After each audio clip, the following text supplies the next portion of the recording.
De quelle couleur demain sera-t-il fait? J'aurais pu me présenter devant vous avec un gilet jaune, mais j'en ai choisi un noir, couleur de la morosité de notre campagne. De nombreux départs pour peu d'installations, de moins en moins d'animaux au profit des hectares de culture. Une période pluvieuse qui a retardé certains travaux, diminué les rendements et fait envoler le prix de la paille. Puis une sécheresse estivale qui nous a obligés à piocher de bonne heure dans les stocks. Nous ferons les comptes en fin d'hiver. Voici le résumé de l'année sur notre territoire.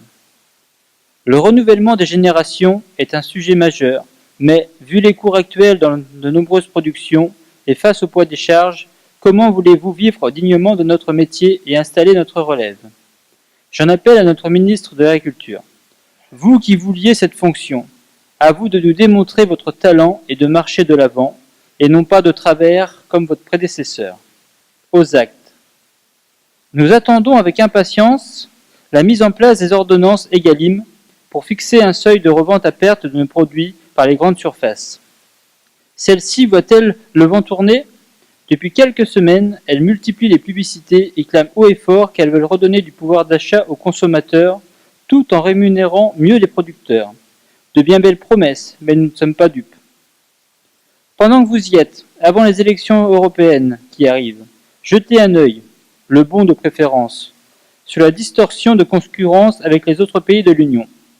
Pourquoi ne pas appliquer les mêmes normes plutôt que d'en créer de nouvelles? Comment voulez-vous que le consommateur s'y retrouve? Et nous à la fois. Et qu'en est-il de nos retards de paiement de nos MAE? Allez-vous enfin finir d'instruire nos dossiers pour régulariser la situation?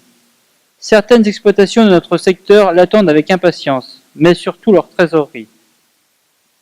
Cet été, nous avons eu la chance de voir la vie en bleu grâce au foot, alors que depuis quelque temps, nous la voyons en vert ou en rouge.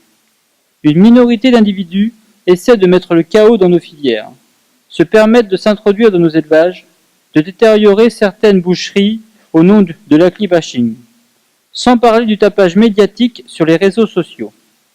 Maintenant, voilà qu'on nous propose des lundis verts, c'est-à-dire sans viande et sans poisson, histoire de lancer une nouvelle mode sans doute. À quand les mardis oranges avec carottes, les mercredis jaunes avec citron? Je vous laisse imaginer la fin de la semaine. J'en appelle au bon sens de notre député qui ose liker cette démarche. Ne serait-il pas plus judicieux de soutenir notre profession plutôt que de la position de quelques hurluberlus?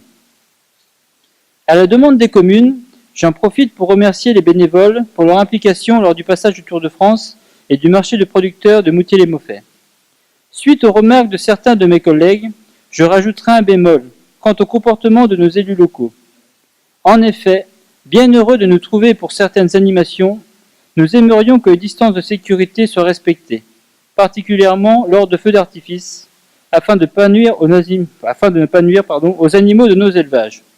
Donc, vu qu'il me reste un peu de temps et on m'a dit d'en rajouter un petit peu, et c'est assez récent, c'était juste par rapport au choc entre un troupeau de sangliers et des cyclistes. Malheureusement, la personne est décédée.